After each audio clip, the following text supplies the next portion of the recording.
Vibrant Gujarat లో భాగంగా ప్రధాని మోడీ మాట్లాడుతున్నారు. లైవ్ చూద్దాం.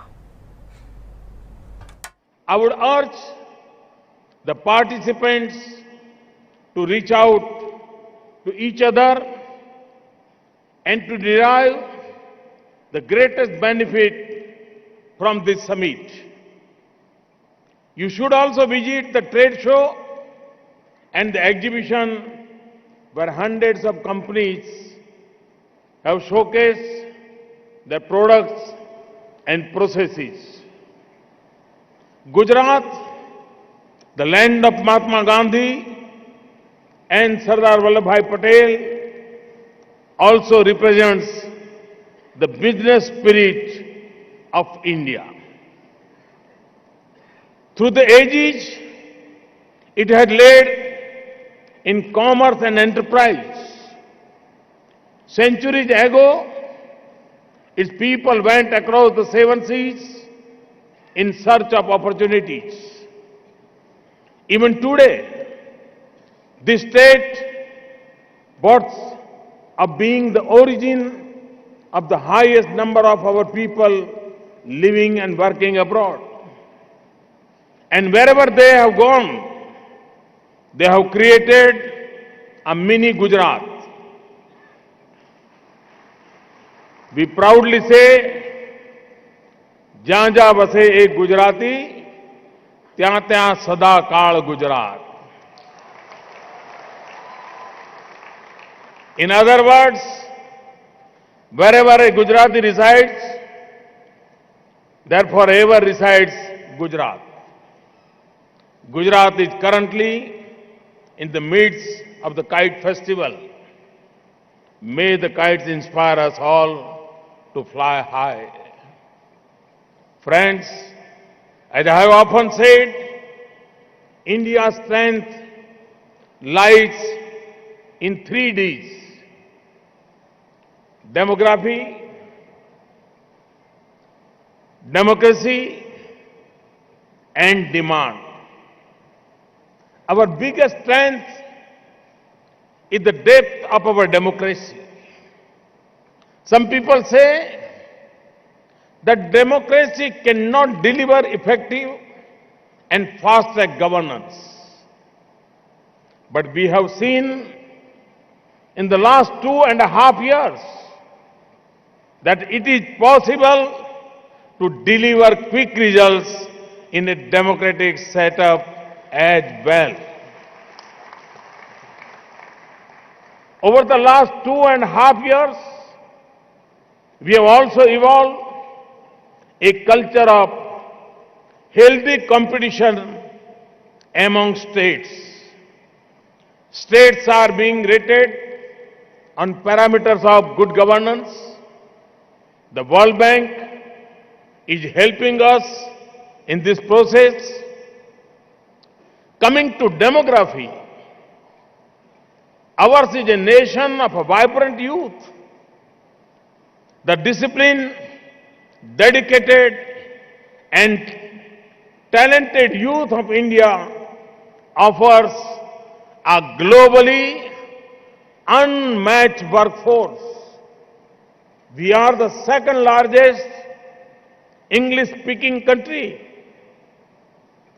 Our youth are not merely looking for jobs. They have begun taking risks and often prefer to become entrepreneurs. On the demand front, our rising middle class offers a huge domestic market.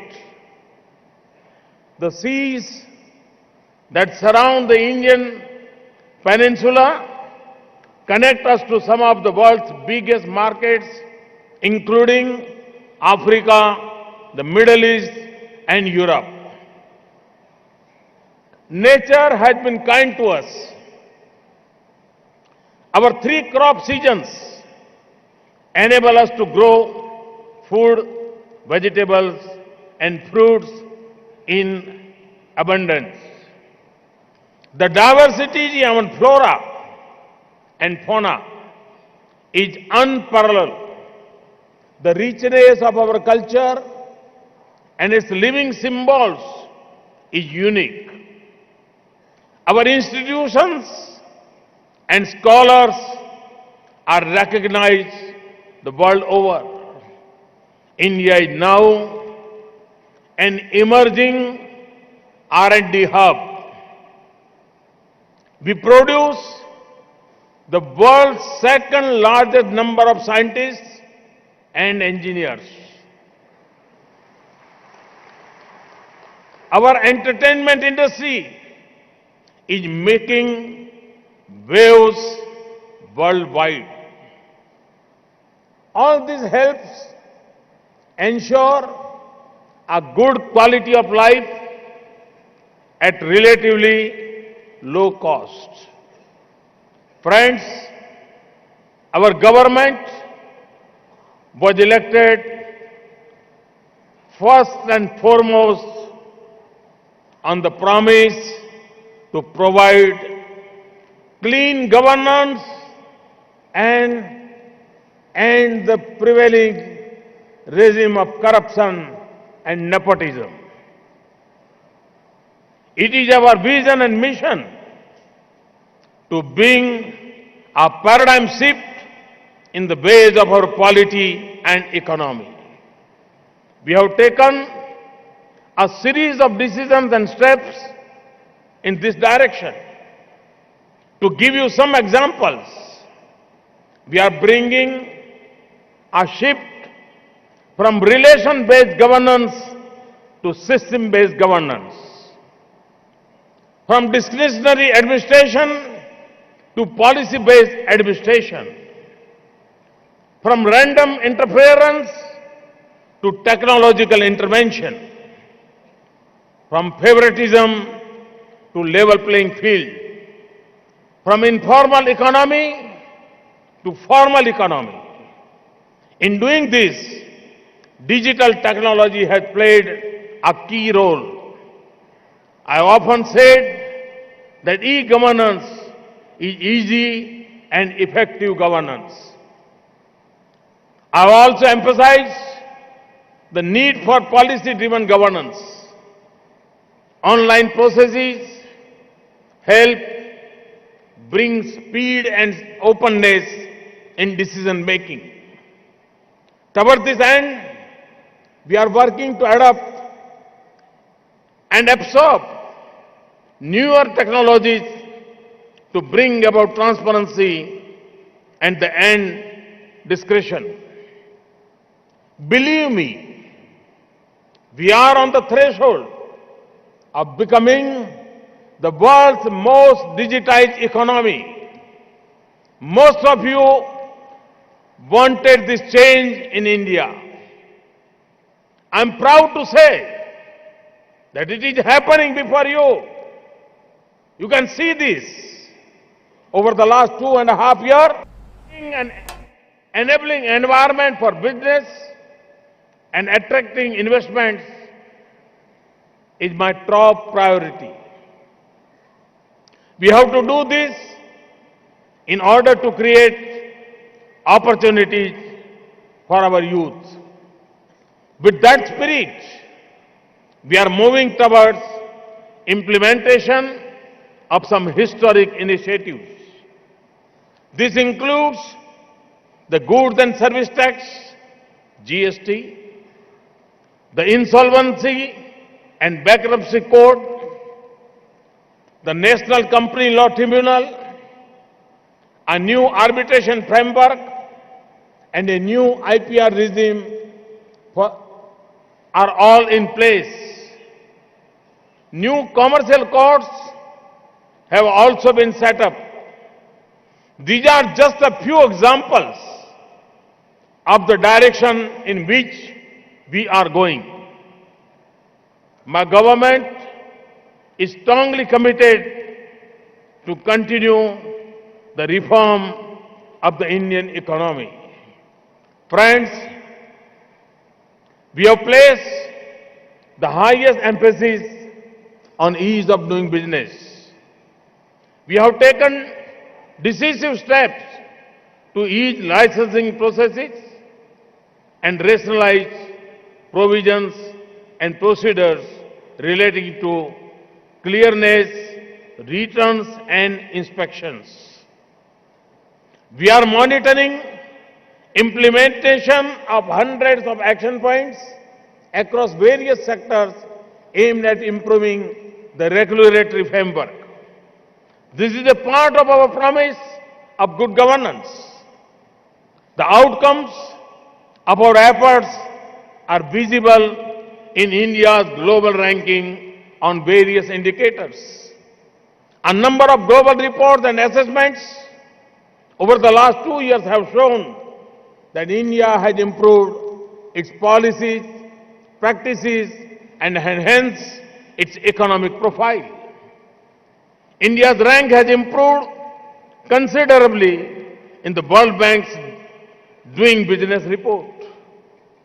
India is ranked third in the list of top prospective host economies for 2016 to 18 in the World Investment Report 2016 released UNCTAD last year. Our rank also improved by 32 points, positions in World Economic Forum's Global Competitiveness Report 2015-16 and 2016-17. We have moved up 16 ranks in the Global Innovation Index 2016 brought out by WIPO and other institutions. We have moved up 19 positions in the World Bank's Logistic Performance Index 2016. You can see that we are moving close to global best practices. Day by day, we are getting more and more integrated with the world. Our confidence has been boosted by the positive impact of our policies and practices. This also gives us the motivation to further simplify our processes to become the easiest place to do business.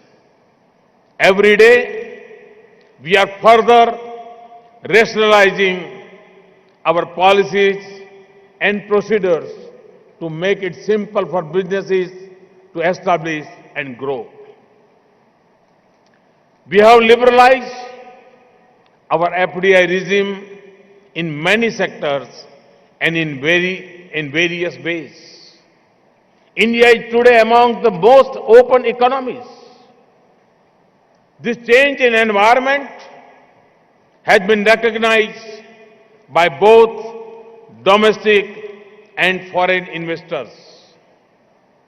An encouraging startup ecosystem is now taking shape in our country. This unleashing of the youth power is heartening. The total FDI inflows in the last 2.5 years have touched $130 billion. The FDI equity inflow in the last 2 financial years was 60% higher as compared to previous 2 financial years.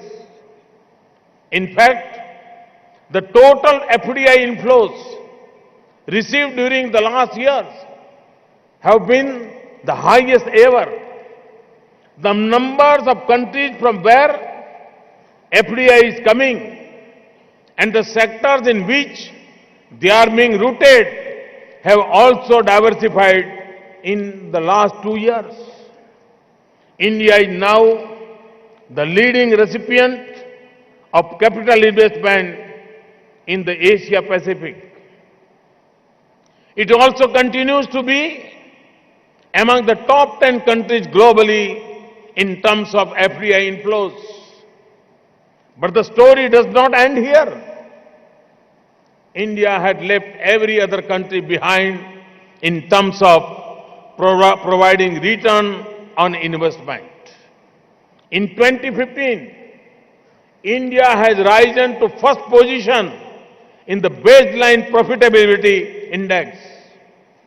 Friends, Make in India has become the biggest brand that India has ever had. It is directed towards making India a global hub for manufacturing, designing and innovation. मैं साथियों ये अनुभव करता हूं, मैं दुनिया में जहां जहां गया,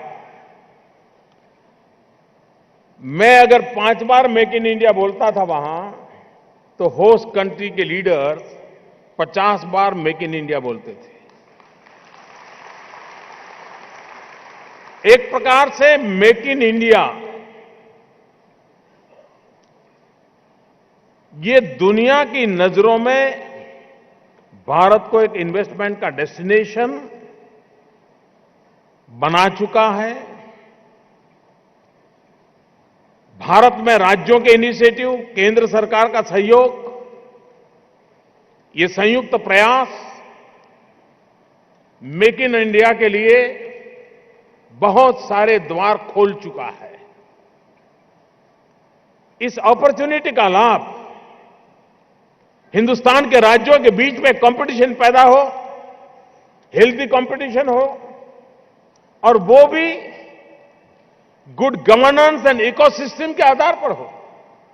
कंपटीशन पहले भी हुआ करती थी. 15 साल पहले एक राज्य दूसरे से ज्यादा चीजें दे देता था, दूसरा तीसरे से ज्यादा देता था, देने की स्पर्धा होती थी, आखिर कोई नहीं आता था. लेकिन जहां जहां गुड गवर्नेंस को बल दिया गया, जहां जहां प्रॉपर इकोसिस्टम पैदा किया गया, जहां जहां रेगुलेशंस को ठीक किया गया, जहां जहां बिजनेस एनवायरनमेंट को फ्रेंडली बनाया गया, वहां पर अधिक मात्रा में दुनिया के बाहर के लोग भी आने लगे. और इसलिए मेक इन इंडिया या दुनिया में कहीं पर भी समझाना पड़े ऐसी स्थिति नहीं है. गांव को भी उतना ही महात्म्य मिले.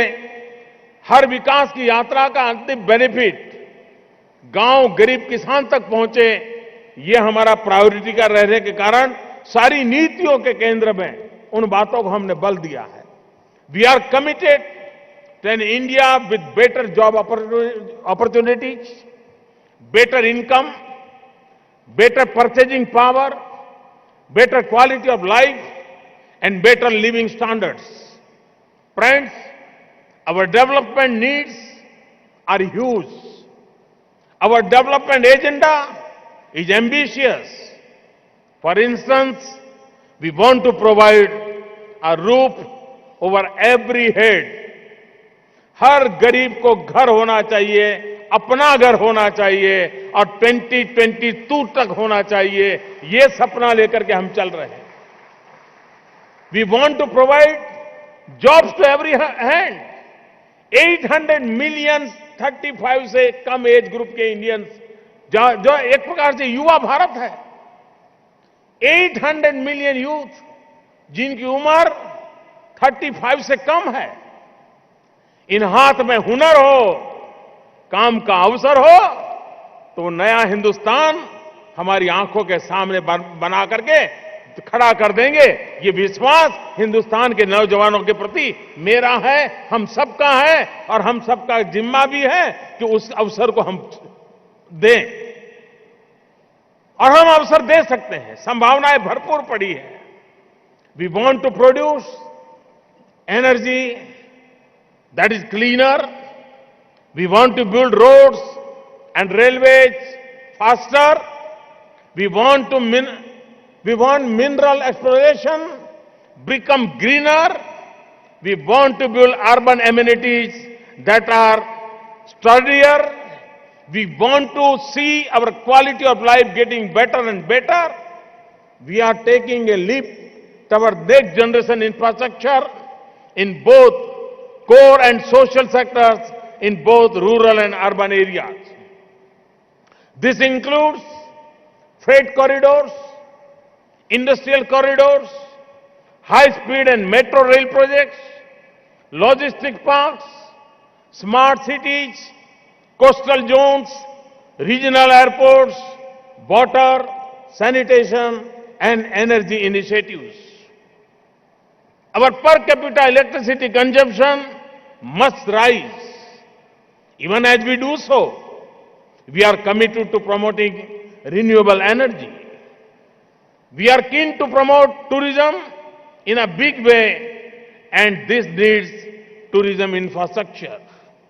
जब मैं रिन्यूएबल एनर्जी की बात करता हूं, 175 गीगावाट। एक जमाना था हम मेगावाट की चर्चा करते भी डरते थे। आज देश गीगावाट के सपने देख रहा है। ये बहुत बड़ा बदलाव है। 175 गीगावाट रिन्यूएबल एनर्जी मिक्स, जिसमें सोलार हो, विंड हो, न्यूक्लियर हो, और दुनिया जो ग्लोबल वार्मिंग से परेशान है, उस विश्व को बचाने का सपना हमने भी देखा है। और हम भी 175 गीगावाट के कंट्रीब्यूशन से विश्व को ग्लोबल वार्मिंग से बचाने के उस संकल्प को पूरा करने में हिंदुस्तान अपनी नंबर 1 की भूमिका अदा करने के लिए कृतसंकल्प होकर के आगे बढ़ रहा है। तो मैं पूरे विश्व को निमंत्रण देता हूं, आइए 175 गीगावाट रिन्यूएबल एनर्जी के क्षेत्र में इन्वेस्टमेंट के लिए स्काई इज द लिमिट, और हमारी पॉलिसीज आर वेरी प्रोग्रेसिव। और मुझे विश्वास है कि मानवता का भी ये काम है, जीवन की तरफ देखने का दृष्टिकोण बदलने का अवसर है। हमने 2 शताब्दी एक्सप्लॉइटेशन ऑफ नेचर के अंदर खपा दी है। अब हमारा दायित्व है कि आने वाली शताब्दियों को एक्सप्लॉइटेशन ऑफ नेचर के हमारे सोच में से बाहर ला करके हमारी नेचर को स्ट्रेंथन करने के बेसिक चीजों को लेकर के चलना इसका अवसर है। और उस बात को लेकर के हम चलेंगे तो हम अवश्य ही विश्व में एक बड़े परिवर्तन की संभावनाओं में बहुत बड़ी अहम भूमिका अदा कर सकते हैं। The target for construction of roads and laying of railways have been increased manifold. India is going to emerge as one of the world's largest construction markets as it adds millions of homes. All this offers unprecedented opportunities for the investor community. Most of you can work with US in a number of areas, which includes from hardware to software, from soft skills to scientific temper, from defense system to cyber security, from medicine to tourism. I dare say that India alone offers the opportunities that could revival those of an entire continent.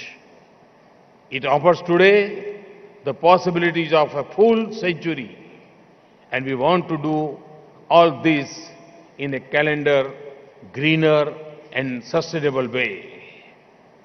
We are committed to protect the environment and uphold our responsibility towards nature. Ultimately, this is what India has stood for since ages. Welcome to India, the land of tradition and tranquility, the land of empathy and excitement, the land of experiment and enterprise, the land of openings and opportunities. Once again, I welcome you all and invite you to be part of India of today and India of tomorrow.